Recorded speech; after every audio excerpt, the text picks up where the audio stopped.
Hello dear students, welcome back to my science class. Today I am going to teach you chapter 13 of your NCERT book, that is Time and Motion.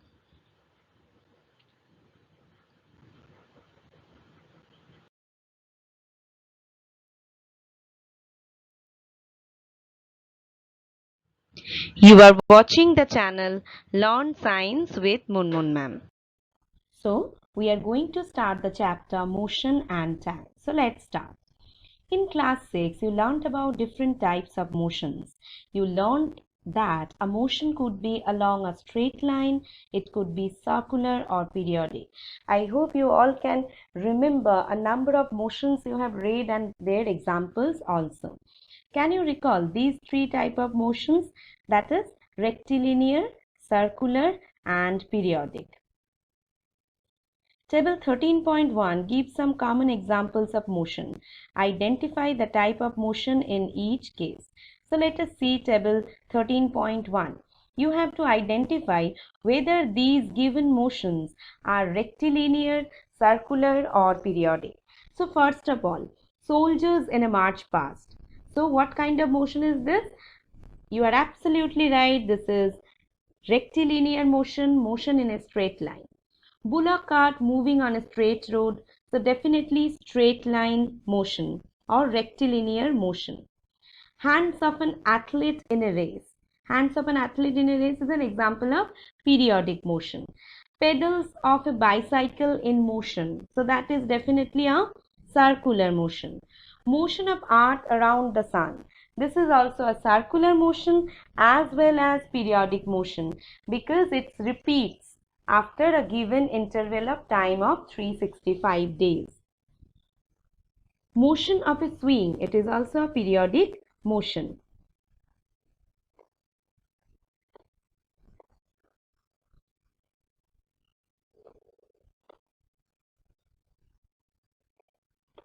Now, motion of pendulum, again it is an example of periodic motion. It is common experience that the motion of some object is slow while that of some object is fast.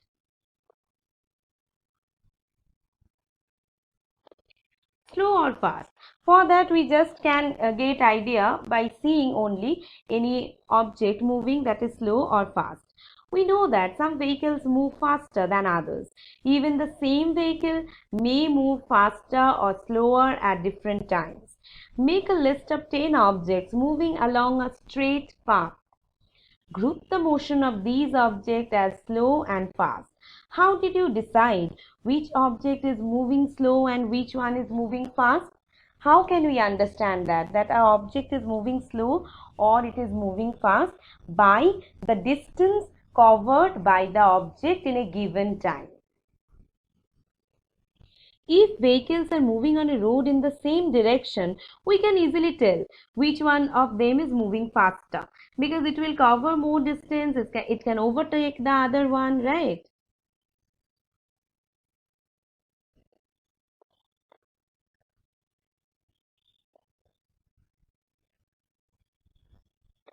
Look at the figure 13.1. It shows the position of some vehicles moving on a road in the same direction at some instant of time.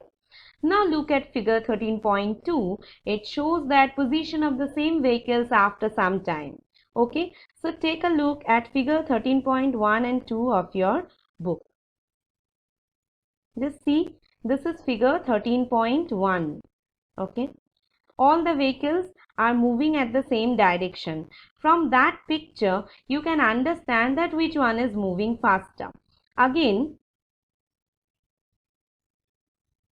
figure 13.2 is showing us after a given interval of time, this one is covered the most distance. So, of course, speed of this is highest, followed by this, then this. So, if they start from a particular point and then they are moving at a rate, which one is faster, we can understand by the distance covered by the vehicle.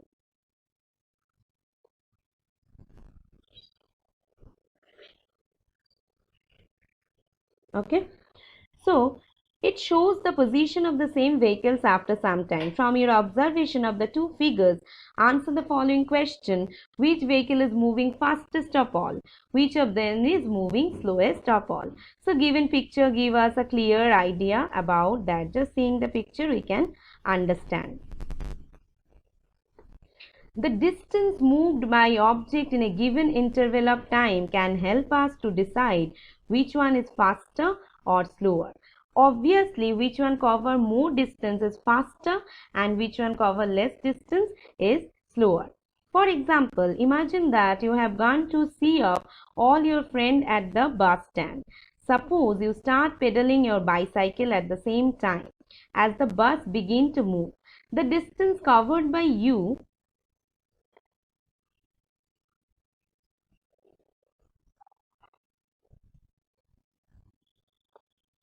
after 5 minutes would be much smaller than the distance covered by bus.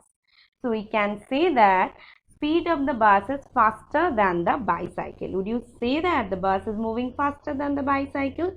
Definitely.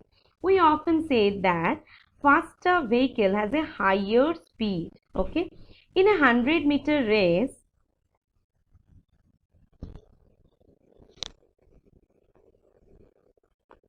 it is easy to decide whose speed is highest, because of course whose speed is highest, he or she will be the winner. One who takes shortest time to cover the distance of 100 meter has the highest speed. So now we are going to learn about the speed. You are probably familiar with the word speed. In the example given above, a higher speed seems to indicate that a given distance has covered in a shorter time or a larger distance covered in a given time. The most convenient way to find out which of the two or more object is moving faster is to compare the distance moved by them in a unique time. Thus, we know that the distance covered by two buses in 1 hour, we can tell which one is slower. So, if one bus is moving 45 km per hour and another is moving at 60 km per hour, definitely the second one has a higher speed than the first one. We call the distance covered by an object in a unique time is speed. So, that is the definition. The distance covered by an object in a unit time is called speed of that object.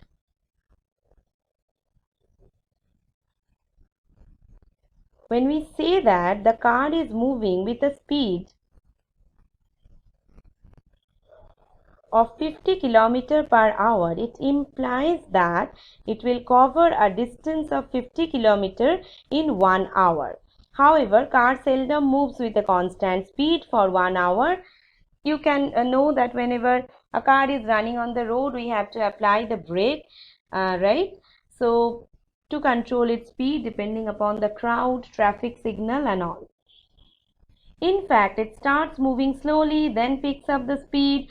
So, when we say that the car has a speed of 50 km per hour, we usually consider only the total distance covered by 1 hour. This is important.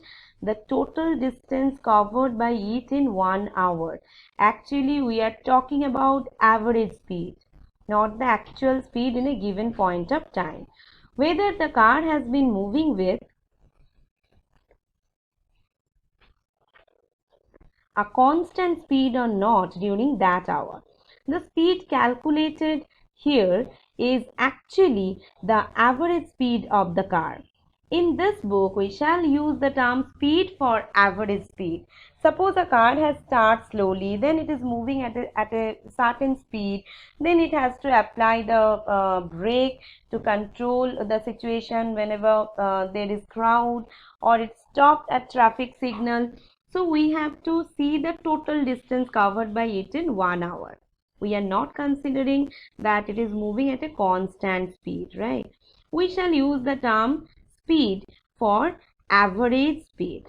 So for us, speed is the total distance covered divided by total time taken. Thus, speed equal to total distance covered by total time taken. This formula we will utilize while doing the numericals. So, speed equal to distance by time. Now, this is important. In everyday life, we seldom find object moving with a constant speed over long distance or for long duration of time. We are talking about constant speed over a long distance or long period of time. If the speed of an object moving along a straight line keeps changing, its motion is said to be non-uniform. Okay. On the other hand, an object moving along a straight line with a constant speed is in uniform motion. Normally, when the bus, car, they are moving on the road, they are moving at non-uniform speed. Sometimes they slower, sometimes speeden up, so non-uniform motion. If for a longer distance in a straight line, a vehicle is moving at a constant speed, then it is uniform motion. In this case, the average speed is the same as actual speed whenever we are talking about uniform motion. 1 hour 50 km, 2 hour 100 km, 3 hour 150 km, like this.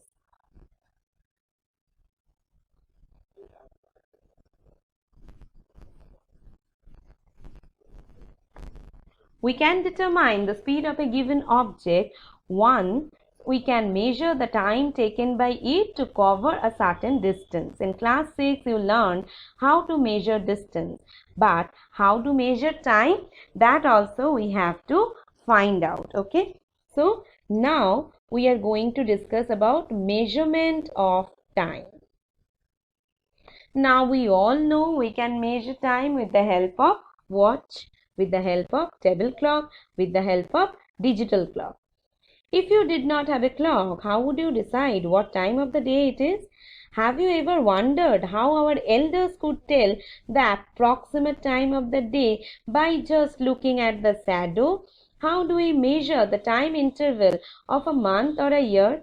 That means now we know that there are 60 minutes in an hour, 60 seconds in a minute, right? Now we know 365 days in a year, right? So, our ancestor noticed that many events in nature repeat themselves after definite interval of time. For example,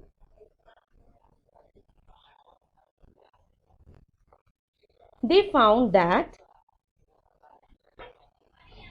sunrise every day in the morning. The time between one sunrise and the next was called a day. Similarly, a month was measured from one new moon to the next. A year is fixed as the time taken by the earth to complete one revolution of the sun. Often, we need to measure intervals of time which are much shorter than a day. Clocks and watches are perhaps the most common time measuring devices. Have you ever wondered how clocks and watches measure time? So now it is very obvious for us what is 1 month, what is 1 year. We can see that seasons are repeated, but during the time of our ancestor, it was not that easy. They have observed the nature very carefully. They have seen that every event in the nature repeats after regular interval of time. In a day also, sunrise and sunset, this time interval is fixed. So, they have measured the time by watching the nature very carefully. The working of clock is rather complex, but all of them make use of some periodic motion. One of the most well-known periodic motion is that of a simple pendulum. Periodic motion that repeat itself after every interval of time. Given picture, this is a simple pendulum, a string from which a metallic bob is suspended. How it moves? Suppose it is its mean position. From there it go to one extreme to another extreme, coming back to the mean position, and thus completing one oscillation or periodic motion. If you measure time, it is same. So it starts from the mean position to one extreme, to the other extreme, again to the mean position. This is the one oscillation of simple pendulum. This was the first thing which we used to measure time. In our next class, we will discuss about this in detail. So today's class, we have learned about how we can measure speed and how we can measure time. So see you in the next class, children. Thank you.